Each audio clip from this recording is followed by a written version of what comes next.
Salut à tous! Alors aujourd'hui dans cette vidéo, tu vas apprendre à étudier les variations d'une fonction. Donc comment dresser son tableau de variations par exemple et surtout comment arriver à le démontrer. Donc a priori tu es un élève de seconde au lycée et tu as fait donc ton cours sur les généralités sur les fonctions. Là on va rajouter un point qui est donc comment apprendre à étudier les variations d'une fonction. Ça peut s'adresser également aussi à l'élève de première qui n'a pas encore fait le cours sur les dérivés et par exemple comment arriver à étudier les variations d'une fonction quand tu feras le second degré avec la forme canonique. Et bien ce qu'on va faire ici, ça marche très bien. Bon, eh bien on va commencer par un point court, puis ensuite un exemple pour pouvoir t'entraîner et après tu pourras aller voir d'autres vidéos qu'on a fait là-dessus qu'on te mettra en description. Alors premièrement, regardons là derrière deux fonctions. On a f, une fonction qui est définie sur un intervalle i c'est un intervalle qui est inclus dans R. Ici on a dessiné une fonction qui est croissante et puis ici tu as une fonction qui est décroissante. Et le but est d'essayer de regarder une définition, d'essayer de mettre en place une définition pour une fonction qui est croissante et une fonction qui est décroissante. Donc regarde là ici, ta fonction elle est croissante et on peut se poser la question de qu'est-ce qui se passe sur les f de x lorsque les x varient. Alors je te rappelle bien sûr que l'axe des abscisses c'est les x et que ici l'axe des ordonnées c'est les y, c'est-à-dire les f de x, les images. Donc ta fonction ici elle monte. Donc en fait, qu'est-ce qu'on peut dire tout bêtement avant de mettre quelque chose de plus mathématique? Mais on peut dire que si les x grandissent, c'est-à-dire qu'ils se déplacent de la gauche vers la droite en fait, eh bien les f de x montent. Ça paraît assez logique. Une fonction croissante, c'est une fonction qui monte lorsque les x grandissent. Donc en gros, comment est-ce qu'on peut essayer de venir écrire ça de façon un petit peu plus rigoureuse et après je te mettrai un petit bilan un peu plus lisible. Donc, on va prendre a et b, deux réels de l'intervalle i, l'intervalle sur lequel on définit ta fonction comme croissante ou ici on fera décroissante. Et on dit que a est plus petit que b, c'est-à-dire qu'en fait que les réels a et b sont ordonnés car l'axe des réels qui est ici, eh bien en fait les valeurs qui sont dessus sont ordonnées. Une relation d'ordre, tu verras plus tard ça prendra bien son importance, c'est lorsque les nombres sont ordonnés. Donc on va prendre a plus petit que b. Donc par exemple, ici je vais prendre a et on va prendre b, peu importe, ici. Donc on a a et b, deux réels tels que a est plus petit que b. Et on va regarder comment est le f de a par rapport au f de b. Alors en fait, ton f de a, tu sais bien que pour lire l'image, tu vas ici, hop, puis ensuite tu vas ici, et là tu lis ton f de a. Et on fait la même chose pour f de b. Alors f de b, pareil, hop, je monte ici, tac, j'arrive à la courbe, puis ensuite je vais là, et ici j'ai mon f de b. Et je peux remarquer que, vu que a est plus petit que b et que ma fonction est croissante, j'ai mon f de b qui est au-dessus de mon f de a. Donc ça va me mener à la première définition. Donc on peut écrire a et b deux réels de l'intervalle i, ordonnés, c'est-à-dire que a est plus petit que b, f est croissante sur i si et seulement si f de a est inférieur ou égal à f de b. Et si on ne met pas le égal, ça veut dire qu'elle est tout simplement strictement croissante. Ça ne change pas grand-chose. Bon, et bien du coup, on va regarder exactement la même chose sur une fonction décroissante et tu vas voir que c'est somme toute assez similaire dans l'interprétation. Puisque tu vois que ta fonction, en fait, qui est décroissante, tout bêtement, elle descend ta fonction. Donc, lorsque les x se déplacent de la gauche vers la droite, c'est-à-dire qu'on a encore a et b des réels ordonnés de l'intervalle AB tel que a est plus petit que b, eh bien on voit que lorsque les réels se déplacent de la gauche vers la droite, les f de x, pareil, ils descendent. Quand je vais regarder les images successives de ma fonction, ils descendent sur l'axe des ordonnées.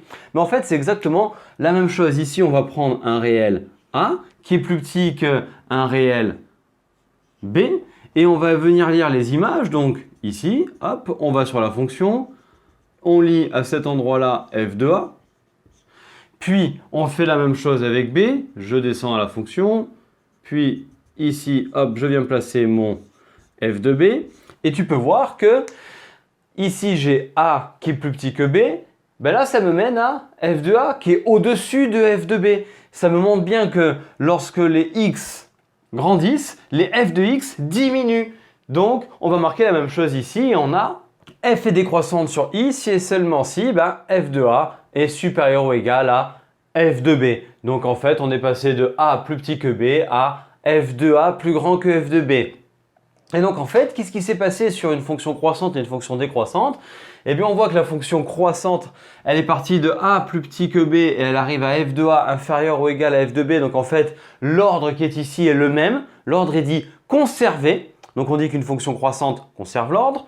Et ici, pour une fonction décroissante, eh bien on est parti de a plus petit que b, on est arrivé à f de a plus grand que f de b. On dit alors qu'une fonction décroissante inverse l'ordre.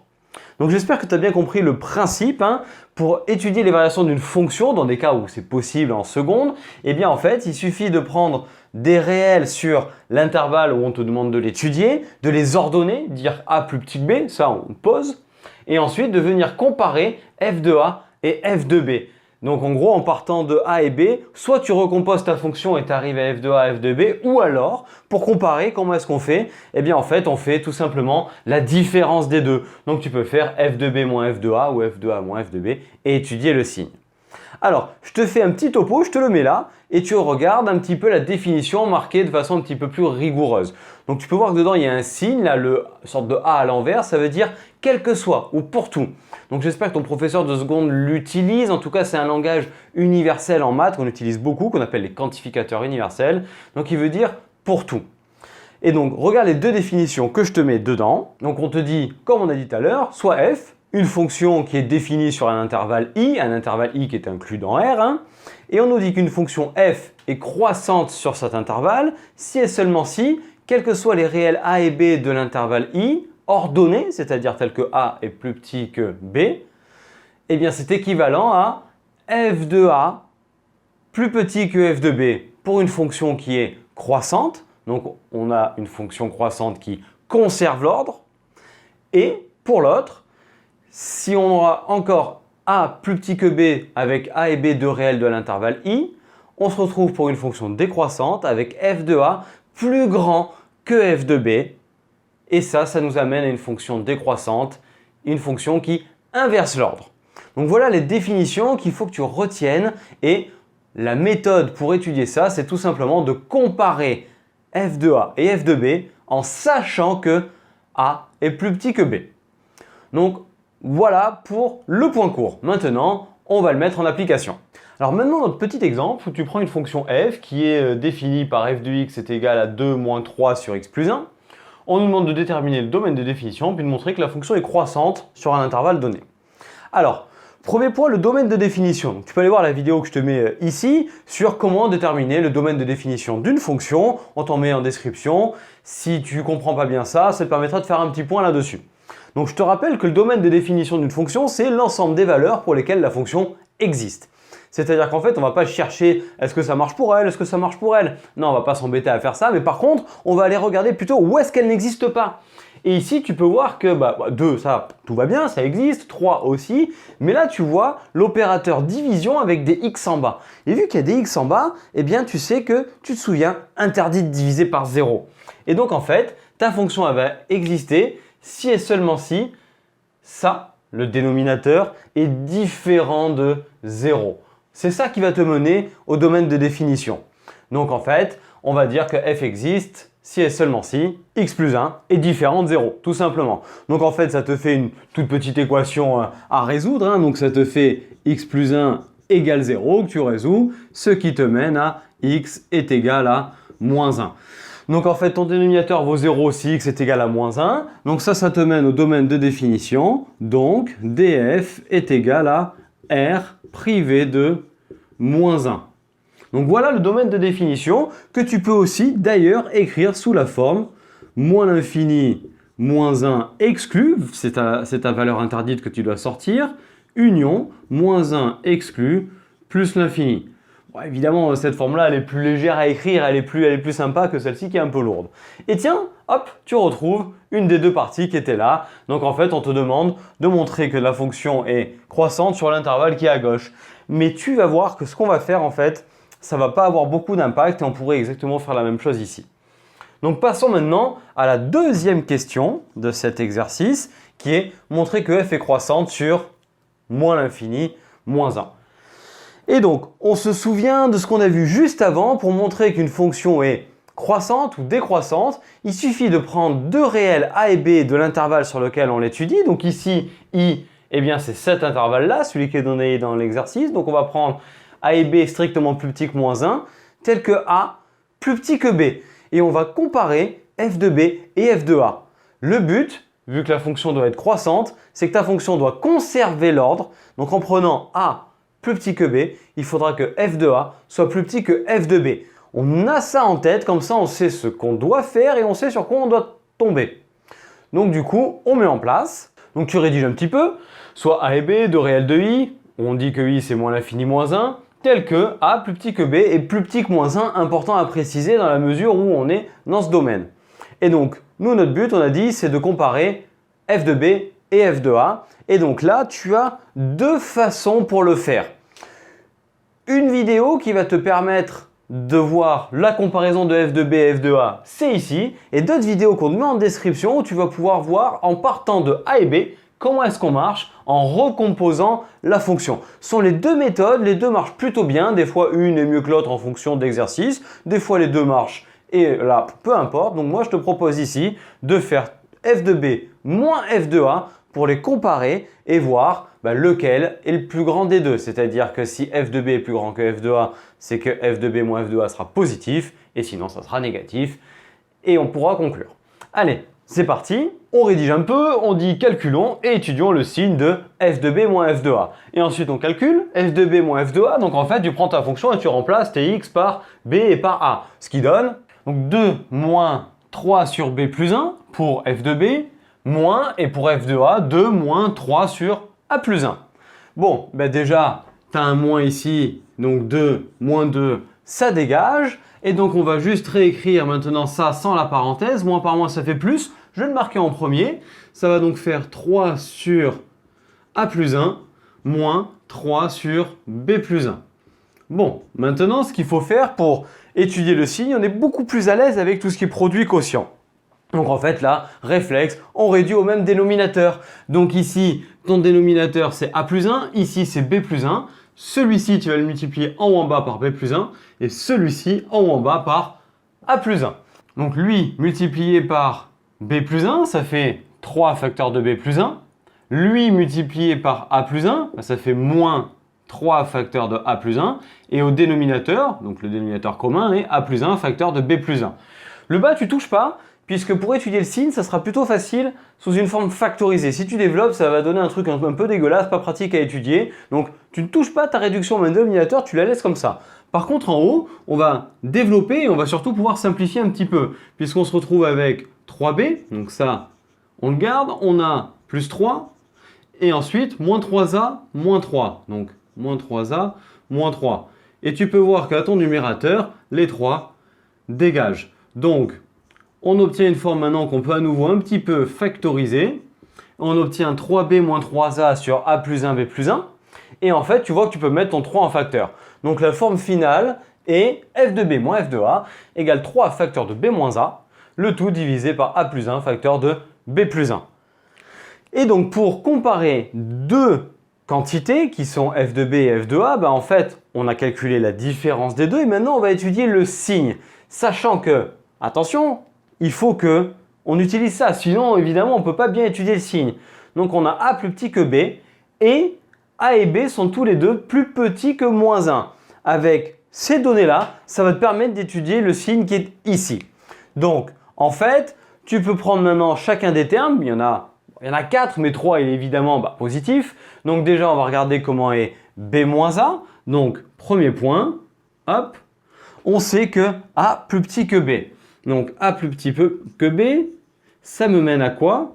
Eh bien ça me mène à B moins A, je fais passer le A de l'autre côté, strictement positif. Donc hop, j'ai déjà cette partie-là. Donc je peux marquer donc 3 facteurs de B moins A, strictement positif. Maintenant, il faut que je regarde comment est A plus 1 et comment est B plus 1. Donc deuxième point. Et ça va être un peu la même chose pour les deux termes. Je sais que ces deux nombres sont tous les deux plus petits que moins 1. Donc on a A plus petit que moins 1 et B plus petit que moins 1. Eh bien, je fais passer le moins 1 de l'autre côté pour les deux. Et ça te donne A plus 1 qui est strictement négatif. Et de la même façon, B plus 1 qui est strictement négatif.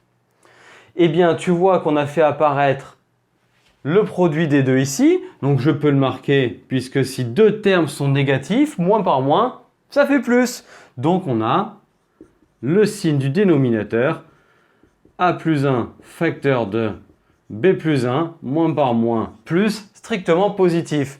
Donc finalement, on a obtenu positif divisé par positif, le tout est positif. On synthétise, on a A. Donc la synthèse de notre signe, f de B moins f de A, donc on a dit positif sur négatif ou négatif, positif. Ça me permet de dire qu'avec A et B, des réels strictement plus petits que moins 1, ordonnés tels que A est plus petit que B, alors on a, et si on a f de B moins f de A positif, ça veut dire que f de B est plus grand que f de A.